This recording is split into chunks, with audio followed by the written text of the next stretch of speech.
সচেতন, যেটা শরীয়তে নাই তাই আমরা করি।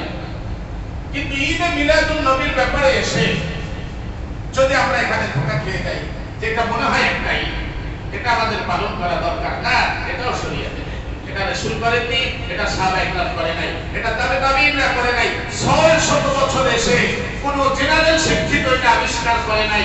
ইরাকের মুসুল শহরে কুর্দি নামে এক ব্যক্তি সর্বপ্রথম বেদাত দিল। অপচয় এক বাদশা রাজা ছিল, সে এটা তার নিজ অর্থায়নে চালু করে মানুষকে জবাই রাখার জন্য রাজনৈতিক পলিসি হিসেবে। মানুষ যেন ওই দিকে ঝুঁকে যায়, রাজনীতি থেকে দূরে সরে যায়, দেশ থেকে মুখ ফিরিয়ে নেয়, এর জন্য তাদের মাঝে একটা আনন্দ উৎসব চালু করে। একজন বেদাতি অপব্যয়ী এক বাদশা ইরাকের মুসল শহরে 600 বছর পরে সেটা চালু করেন রাসূলুল্লাহ দুনিয়া থেকে যাওয়ার পরে। এজন্য ঈদে মিলাদুন নবী, মিলাদুন নবী রাসূলুল্লাহর জন্ম, এই ব্যাপারে বাপ মুসলিম শরীফের ভিতরে, তিরমিজির ভিতরে তারা বাপ কায়েম করেছেন মিলাদুন নবী সাল্লাল্লাহু আলাইহি ওয়াসাল্লাম। কিন্তু ঈদে মিলাদুন নবী, ঈদ শব্দটা মিলাদুন নবীর সাথে কোরআনেও নাই, হাদিসেও নাই।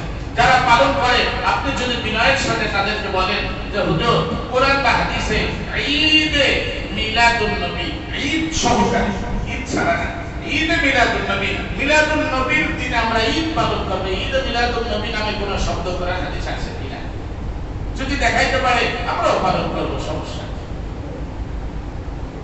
তো নাই। যেটা কোরআনে নাই, যেটা হাদিসে নাই, সেটা আমরা পালন করে কেন অপরাধের ভাগীদার হব? তাই আমরা বলি রাসূল এসেছেন, আগমন করেছেন, অনেক সুন্দর কথা শোনাইলাম কিভাবে আসলেন। সমস্ত সুন্দর যদি আল্লাহ তাআলা রাসূলুল্লাহকে পৃথিবীতে পাঠাইলেন, মহামানব হিসাবে পাঠাইলেন, কেমন পাঠাইলেন? ও সরদারে কায়নাত, ও ইমামে কায়নাত, ও মাকসুদে কায়নাত, ও নবী মারকাজে কায়নাত, ও হাদিয়ে কায়নাত, ও রূহে কায়নাত, ও হুসনে কায়নাত, ও নবী রৌনকে কায়নাত, বাহারে কায়নাত, ফখরে মওজুদাত, জমিউল হাসানাত, জামিউল বারাকাত, খায়রুল আনাম, সাইয়্যিদুল আরবি ওয়াল আজম, জামিউল শিয়াম, তাজদারে হিরাম, সাদিকে ওয়ালি, খায়রুল ওয়ারা, বদরুদ দুজা, আহমদ মুস্তাফা, মুহাম্মদুর রাসূলুল্লাহ সাল্লাল্লাহু আলাইহি ওয়াসাল্লাম। এত গুণের অধিকারী আপনার নবী, আমার নবী মুহাম্মদুর রাসূলুল্লাহ, সবই আছে। কিন্তু আমরা নাজাতটা কখন পাবো? রাসূল যে আদর্শ আমাদের মাঝে রেখে গেলেন, যতটুকু ইসলাম যেভাবে রেখে গেলেন, ওইটা যদি হুবহু ফলো করতে পারি বাস কামিয়াব। আর যদি আমরা বাড়াই অথবা কমাই, কিয়ামতের ময়দানে রাসূল বলবে সরকার সরকার লিমান তাইয়ারা বাদি, চিনি না, দূর হও, পানিও পাবা না, জান্নাতও ভাবতে চলবে, দূর হয়ে যেতে। বলবেন হুজুর আপনি ঈদে মিলাদুন নবীর বিপক্ষে? আমি বিপক্ষে। আপনি পালন করেন, সমস্যা নেই, আপনি করবেন, আমি আপনাদের বুঝাই না। যার ভালো লাগবে, যদি মনে হয় যে না হুজুর সঠিক কথা বলেছেন, করে হাদিস থেকে মানলেন, যার মনে হয় না সে মানলেন না। আমার যেটা দায়িত্ব সেটা আমি বলে দিলাম যে ঈদে মিলাদুন নবী দুটোই। আপনার সাথে আমাদের সাথে কোনো দুশমনী আছে, শত্রুতা আছে? কথাবাদী নাই, ঝগড়া বিবাদ নাই, কিছুই নেই। কিন্তু যেটা সমাজে প্রচলিত হয়ে গেছে, আমরা চাই যে ইসলাম গ্রহণ করে না, ইসলামের কাছে গৃহীত নয় এমন কোন আমল যেন আমাদের সমাজে না থাকে।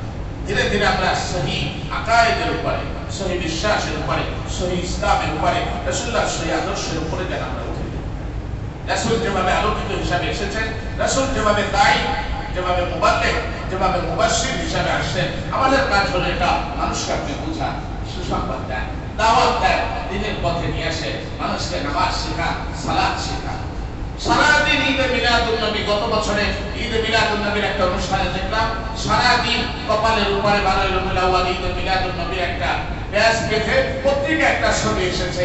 ক্লান্ত হয়ে লোকটা বসে বসে, হাঁটুর উপর পর্যন্ত কাপড় উঠানো, বসে বসে একটা কি টানতেছে, ধোঁয়া ওড়েছে, ওইটা কাটতেছে। তো উনি বসে আছে, যিনি ছবিটা উঠাইছেন তিনিও ঠিক করে নাই, হয়তো ওখানে কেটে দিতে পারতো, কারণ ফরজ তরকের ওই অংশ দেখলেও তো না।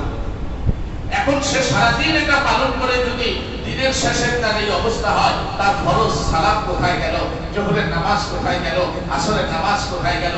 শুধু পালন করলাম, শরীয়তের ইবাদতটা আমার কাছে থাকলো না। এটা দিয়ে কিন্তু নাজাত আসবে সুস্পষ্ট কথা।